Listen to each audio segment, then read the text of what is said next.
তো বন্ধুরা, আপনারা দেখতে পাচ্ছেন আমরা বর্তমানে আছি আমাদের ফুলবাড়ীকান্দি স্থিত একটি দোকানে বসে আছি। আপনাদের সামনে যারা আছেন, প্রথমে বসে আছেন আমার ফজর মিয়া ভাই, প্রাক্তন পঞ্চায়েত সদস্য, এবং পাশে বসে আছেন ফিরোজ আলী ওরফে সুনন মিয়া, আমার চাচা। উনি দীর্ঘদিন যাবৎ গটকালি করে আসছেন। একজন রায়বার হিসাবে ওনার সুপরিচিত এলাকার মধ্যে আছে।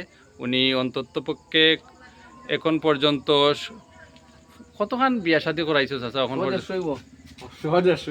সদস্য বিয়া শাদী তিনি করিয়ে দিয়েছেন।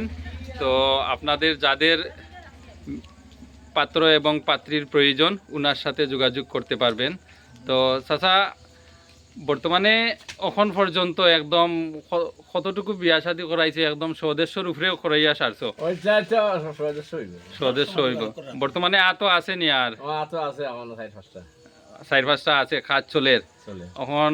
মানে এরা কিটা মেয়ে না ছেলে পক্ষ আছে? মেয়ের পক্ষেও আছে। তো কোনো যদি এরকম ভালো পাত্র এবং পাত্রীর প্রয়োজন হয়, আপনার সাথে যোগাযোগ করতা না? যোগাযোগ করলে আপনি ঠিকানা হইল গিয়া। চাচা ঠিকানাটা কও চাইন একটু? আমার ঠিকানা ফুলবাড়ীকান্দি গ্রাম পঞ্চায়েতের 3 নম্বর ওয়ার্ড, না নি? 3 নম্বর ওয়ার্ড, উত্তর বড়খোলা ওনার বাড়ি। ওনার নাম হচ্ছে ফিরোজ আলী। সুনন মিয়া বললে সবাই উনাকে চিনে, উনি সুপরিচিত একজন লোক। তো পাশে আছেন ফোন নাম্বার ওনার, আমরা ফোন নাম্বার দিয়ে দেব। তো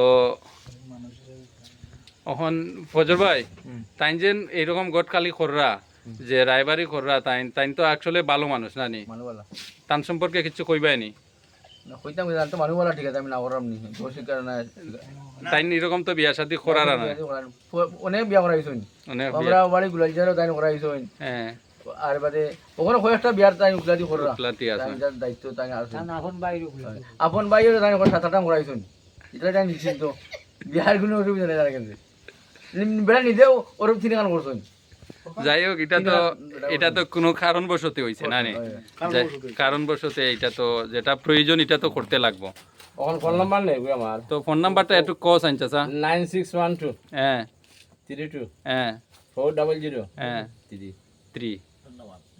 তো ওনার ফোন নাম্বার আপনারা পেয়েছেন, উনি বললেন ওনার ফোন নাম্বার, আপনারা যোগাযোগ করতে পারবেন যে কোনো সময়।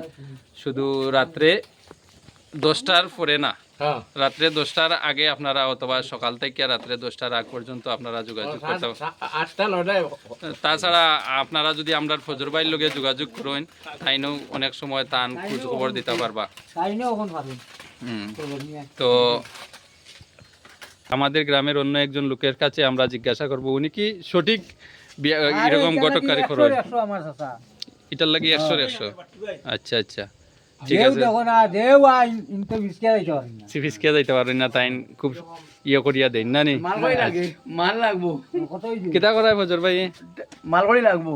মানে তাদের পক্ষে তো লাগবো 2500 টাকা, আর মেয়ের পক্ষে তো লাগবো 5000 টাকা। 5000 বেটার টাকা ছাড়া কোনো কাম হইতো না। না, তাই না? তো তান আজিরা মারিয়া যাইবা, তানরে তো কিছু টাকা পয়সা দেন। 5000 টাকা আর ছেলের পক্ষে 2500 টাকা। আচ্ছা আচ্ছা, এটা এমন ফুলিয়ে নেই সব মাইছো।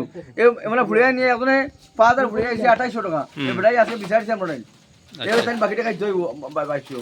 আচ্ছা, এটা কথা নেই। না তাই যে তান ফুলি লাইছে বিয়া দেওয়ার তাই কোন টাকা দেনা না, দিন 2800 টাকা। ও বেটাই যে বিচার পার্টি হইছে, আমরা আমার টাকা নিয়ে যাও, তাই নিয়ে দেওয়া লাগবে। আচ্ছা আচ্ছা, তো না তাই যখন কাজ কর্ম ফালাইয়া যাইবা, তো নিশ্চয়ই তো তান ফেট আছে।